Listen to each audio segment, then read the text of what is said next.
नमस्कार मंडळी, सुंदर अशा दिवसाच्या सुंदर अशा शुभेच्छा सर्वांना. श्री स्वामी समर्थ. तर मंडळी, घराघरांमध्ये गणपती बाप्पाचं जल्लोषामध्ये आगमन झालेलं आहे, स्वागत झालेलं आहे. तर माझ्या घरचा देखील गणपती बाप्पा अतिशय जल्लोषात आलेला आहे. माझ्या घरची परंपरा आज तुम्हाला सांगणार आहे, कारण भरपूर पिढ्यांपासून ही परंपरा आहे. अगदी आगळी वेगळी आहे, कारण पूर्ण जगामध्ये चुनीचे आणि कळीचे मोदक करतात, पण माझ्या बाप्पाला गणेश चतुर्थीच्या दिवशी केले जात नाहीत. का ते मी सांगणार आहे. त्यासोबत मला भरपूर मेनू बनवायचे असतात, त्यासाठी मी मल्टीटास्क कसं करते ते देखील सांगणार आहे. चला तर मग वेळ न घालवता पटकन व्हिडिओला सुरुवात करूया. तर मंडळी, दिवसाची सुरुवात अतिशय उत्साहात झाली. घर अंगण साफ करून सडा रांगोळ्या छान काढून झालेल्या आहेत. त्यानंतर आज आमच्याकडे असतो पूर्णावरणाचा नैवेद्य. त्यासाठी सुरुवातीला डाळ घालून घेतली आणि डाळ छान शिजली की चटका देताना जो गूळ काढायचा असतो, त्यावेळी मी एका वाटीत गूळ काढला, कारण आमच्याकडे गुळाच्या असतात गूळ आणि कणकेच्या वळीव मोदकाचा पार भरावा लागतो. त्यासाठी पुरणाचा गूळ काढताना लगेच मी वळीव मोदकाचा देखील गूळ काढून तो भिजू घालून घेतला. छान चटका देऊन लगेच पुरण वाटून हातावेगळं केलं, कारण गरम गरम पुरण काढलं कुकरमधून, चटका दिला आणि गरम गरम वाटलं की ते कमी वेळामध्ये होतं, म्हणून पटकन पुरण वाटून हातावेगळं करून घेतलं. नंतर सर्व वाटणाला म्हणजे सर्व साहित्याला जितकं वाटण लागणार आहे आपल्याला ते सर्व साहित्य एका ताटात काढून घेतलं, कारण आज आपले मेनू भरपूर आहे. त्यासाठी हिरवी मिरची, लसूण, धणे, अख्खे धणे आहेत, जिरे आणि भरपूर कोथिंबीर. आमच्याकडं कांदा लसूण वापरलं जातं.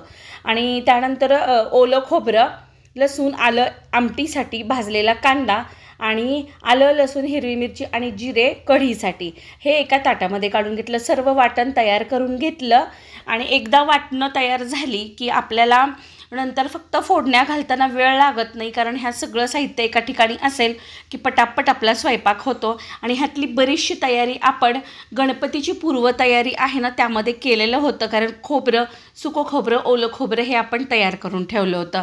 आणि मी आदल्या दिवशी फक्त लसूण सोलून ठेवला होता आणि कोथिंबीर निवडून ठेवली होती, बाकी कोणतीही तयारी झाली नव्हती. आणि दोन्ही वाटणांमध्ये मी धुतलेली कोथिंबीर घालून घेतली आणि दोन्ही वाटण वेगवेगळं करून घेतलं.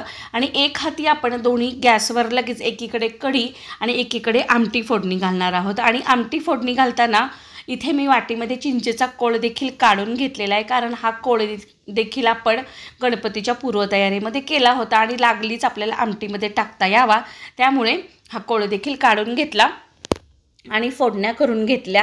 कारण सर्व साहित्य आपल्या म्हणजे मेनू भरपूर करायचे आहेत आणि एक एक पदार्थ हातावेगळे करत गेलं की मग आपण पण जे निवांत कामं असतात म्हणजे बसणीचे काम खाली बसून करायचे ते करता येतात. त्यानंतर मी सर्व कणकी भाजून घेतल्या, कारण कणिक पण आपल्याला 3 प्रकारची लागणार होती. त्यासाठी पोळ्याची वेगळी कणिक, नंतर वळीव मोदकाची वेगळी कणिक आणि आमच्याकडे मोहरांचा हंडा केला जातो त्यासाठी वेगळी कणिक. मोहरांच्या हंड्यांसाठी जराशी घट्ट कणिक लागते आणि जी वळीव मोदक असतात त्याच्यामध्ये थोडंसं मीठ आणि थोडंसं तूप किंवा तेल घालून गुळाच्या पाण्यामध्ये ती तिंबली जाते. आणि पोळ्याची आपली नॉर्मल मीठ आणि थोडीशी हळद घालून तिंबलेली कणिक.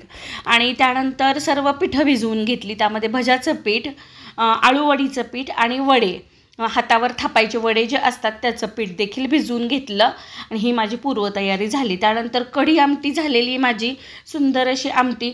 आमटीला थोडंसं मी तेल कमी घातलं, कारण जास्त तवंग असलेली आमटी आमच्याकडे बऱ्यापैकी खाल्ली जात नाही, कारण तळलेले पदार्थ भरपूर असतात. त्यामुळे आमटी उकळते तोपर्यंत मी आळूवडीची जी पानं होती ती स्वच्छ धुवून ठेवली होती, अगोदर शेतातलीच आणलेली होती आणि ती पानं लावून घेतली, कारण आपल्याला एक हाती सगळं तळण तळायचं आहे म्हणून. आणि वड्याचं जे पीठ तिंबलं होतं त्याला ते वडे ह्या पद्धतीनं केले जातात. जरासं घट्ट तिंबलं जातं पीठ. त्यामध्ये हिरवी मिरची, लसूण, जिरे, धण्याचं वाटण जे आपण सुरुवातीला पाहिलं होतं वाटण ना तेच वाटण घालायचं. चवीनुसार मीठ घालायचं. मी वाटणामध्ये मीठ घातलं नाही, कारण पिठाच्या अंदाजाने आपल्याला मीठ घालता येतं म्हणून. मग तो घट्टसर गोळांना छान तेल लावून मर्दून घ्यायचा आणि त्यातला छोटासा गोळा ह्या पद्धतीनं हातावर तेल लावून थापून घ्यायचा आणि असे वडे केले जातात. मग हे भडंगचं जे ताट भरलं जातं म्हणजे गणपती बाप्पाला भडंगचं एक ताट वेगळं भरायचं, ते समोर ठेवायचं आणि दाखवायचं नैवेद्याचं ताट वेगळं भरायचं. मग ह्या दोन्ही ताटांमध्ये आपल्याला हे वडे लागतातच लागतात. ह्या पद्धतीनं वडे थापून घ्यायचे आणि वरून थोडंसं खसखस किंवा पांढरे तीळ असे लावून घ्यायचे. नसले तरी चालतात, पण मी आहे म्हणून लावून घेतले. आणि सर्व वडे तळून घेणार आहोत. एकदा सगळं तळायचं जे सामान आहे काढून घेतलं ना की तेल ठेवलं गरम करायला की सर्व तळण एकदाच निघतं. आणि मग कुरवडी पापडी तळून घेतली आणि जे लागणार आहे आपल्याला नैवेद्याला ते, आणि मग वडे तळून घेतले. त्याचसोबत वड्या पण तळून घेतल्या. तळलेल्याच वड्या लागतात आमच्याकडे. बऱ्याच ठिकाणी उकडलेली पण वडी असते, पण माझ्याकडे अशाच वड्या लावायच्या आणि तळूनच काढायच्या. म्हणजे तळलेल्याच वड्या नैवेद्याच्या ताटात. लगेच भजे पण तळून घेतले आणि सगळं तळलेलं साहित्य एकत्र ठेवलं. म्हणजे नैवेद्य भरताना आपल्याला थोडंसं सोपं पडतं. कुरवडी पापडी मात्र मी डब्यात घालून ठेवली, कारण थोडंसं सादळतं वातावरणामुळं. सध्या बारीक बारीक पाऊस पण चालू असतो. आता आपण हंडा करून, म्हणजे मोहरांचा हंडा करून तो उकडायला ठेवायचा. म्हणजे तो उकडतोय तोपर्यंत आपली दुसरी कामं होतात. ही अशी घट्टसर तिंबलेली कणिक आहे. कणिक जर अशी घट्ट तिंबली की हंडा छान केला जातो, म्हणजे होतो पण चांगला. आणि जर पातळ झाली ना जर अशी कणिक, तर भरपूर अशी पिठी लावावी लागते. तर असा मीडियम साईजचा गोळा घ्यायचा, त्याला थोडीशी पिठी लावायची आणि की नाही ह्या पद्धतीनं असं मध्ये अंगठ्यानी गोल करत करत आपण जे दिवे करतो की नाही, नाक दिवे वगैरे करतो दिवे, त्या पद्धतीनं असं खोलगट मध्यभागी करायचं आणि साईडनी असंच पातळ पातळ करत जायचं. जास्त जाड असा करायचं नाही, कारण हा जो हंडा आहे ना हा दुसऱ्या दिवशी आपल्याला म्हणजे घरातल्यांना सगळ्यांना खावा लागतो आणि तो व्यवस्थित उकडला गेला पाहिजे. म्हणून पातळ असा छान आखीव रेखीव करायचा. केल्यानंतर की नाही खूप सुंदर असा दिसतो हा मोहरांचा हंडा. आणि असा खोलगट केला ना की मस्त छान हंडा झाला की त्यामध्ये तेलाचं किंवा पिठाचं बोट घ्यायचं आणि छोट्या छोट्या अशा कणिकेच्या मोहरा करायच्या. आणि त्या मोहरा देखील 21च करायच्या असतात. आणि नंतर हंड्यावरती कणकेचं झाकण करायचं आणि कडेनं की नाही 2 अशा कड्या लावायच्या. आता हा हंडा जो आहे ना हा गणेश चतुर्थीच्या दिवशी आमच्या पूर्वजांना, म्हणजे आता जवळजवळ 7वी 8वी काहीतरी पिढी असेल, त्यांना सापडला होता. पूर्वी जो निजामाचा काळ होता तेव्हा मोहरा हंडा हे असं ठेवायचे ना, तर तो हंडा आमच्यात सापडलेला आहे. म्हणून गणेश चतुर्थीच्या दिवशी हा हंडा केला जातो. त्यामध्ये 21 मोहरा करायच्या आणि त्या उकडून हंडा नैवेद्याच्या भडंगच्या ताटात ठेवला जातो. अशी पूर्वापार चालत आलेली परंपरा आहे. मग सासूबाईंनी हे आता 33 वर्ष झाले माझ्याकडे जबाबदारी सोपवल्यामुळं मी पहिल्यापासूनच हे करते आणि हे करावंच लागतं.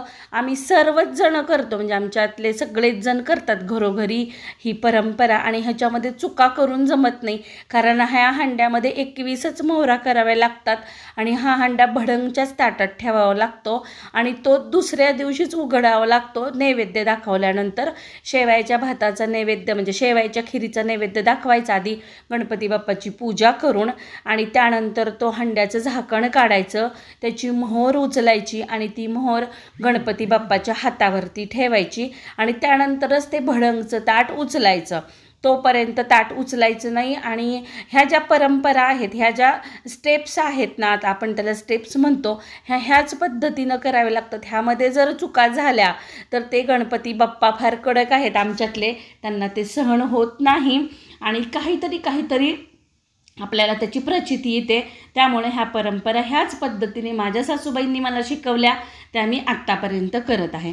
आणि नंतर आता मोदक देखील, जी आपली घट्ट तिंबलेली कणिक असते का नाही, त्याचा छोटासा गोळा घ्यायचा आणि ह्या पद्धतीने मोदक पुरण घालून करायचा. आमच्याकडे आज पुरणाचाच मोदक असतो आणि आपल्याकडे बऱ्याच ठिकाणी आपण उकडीच्या मोदकाला अशी कळ्या पाडलेल्या बघतो बघा, तर तसा नाही करायचा. त्याला एकही अशी कळी पडू द्यायची नाही, असे चपटे मोदक करायचे आणि वर असं थोडंसं शेंडीसारखं आल्यासारखं जे असतं ना ते जास्तीचं काढून टाकायचं आणि ह्या पद्धतीचाच मोदक करायचा. ह्याच्यामध्ये वेगळा मोदक करायचा नाही, त्याची पारी देखील अशीच करायची आणि ह्याचा आकार देखील असाच करायचा.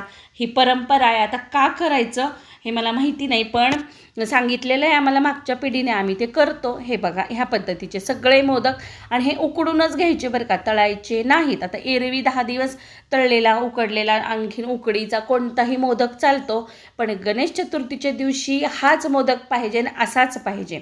आणि त्यानंतर मोदक उकडायला ठेवले मी, आणि जे आपले पार भरायचे वळीव मोदक म्हणू शकतो किंवा लाडू म्हणू शकतो, हे वळीव लाडू असतात की नाही ते ह्या पद्धतीने केले जातात. त्यातली कणिक अगोदर मर्दून घ्यायची आणि थोडीशी कणिक पोळपाटावर घेऊन ह्या पद्धतीनं आपण शेवया वळतो की नाही. आता शेवया जे हातावर करत असतील त्यांना अंदाज येईल बघा, आणि असं वळायचं आणि गोल असा त्याचा वळीव मोदक करायचा. आणि हा लागतो आपल्याला 21 मोदकाचा पार भरावा लागतो गणपती बाप्पाच्या समोर.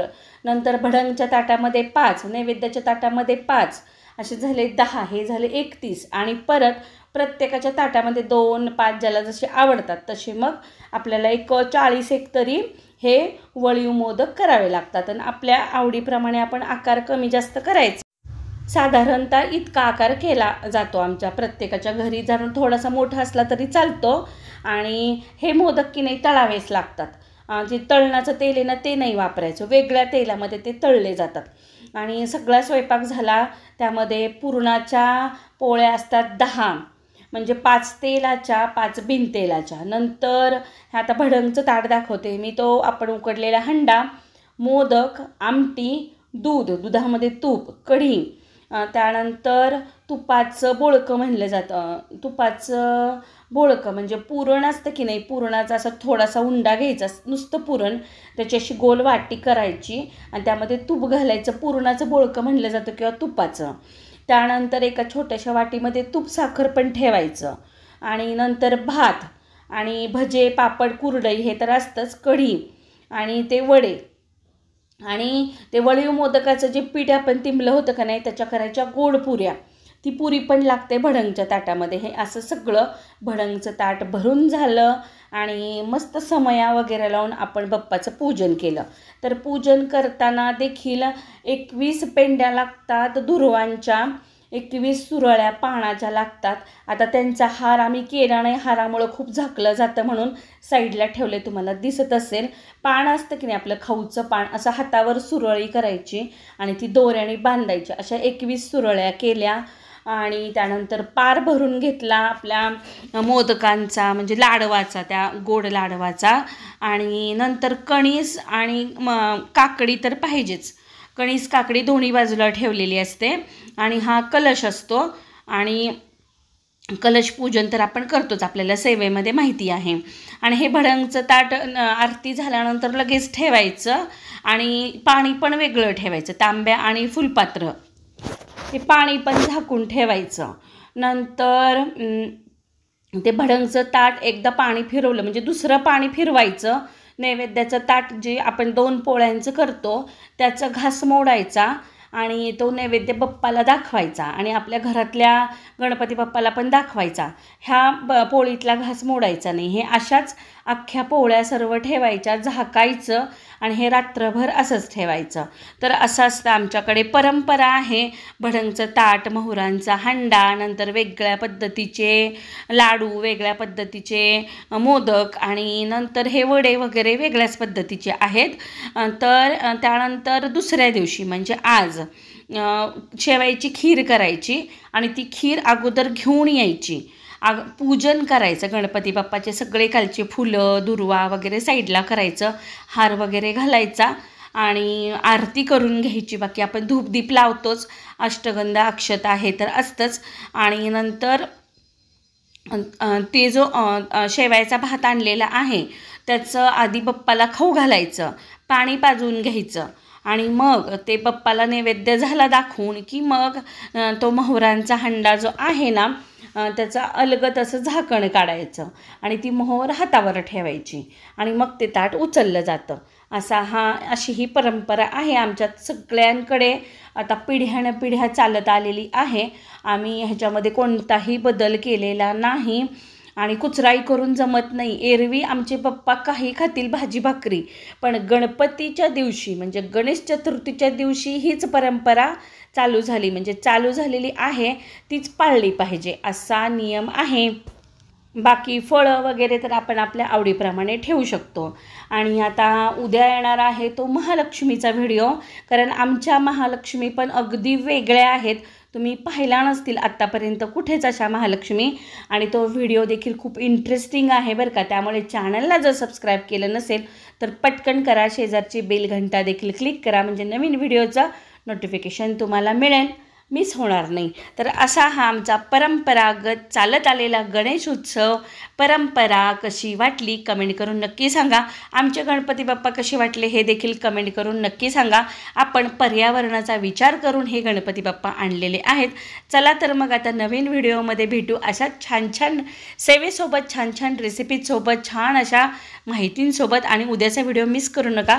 सगळ्यांना श्री स्वामी समर्थ.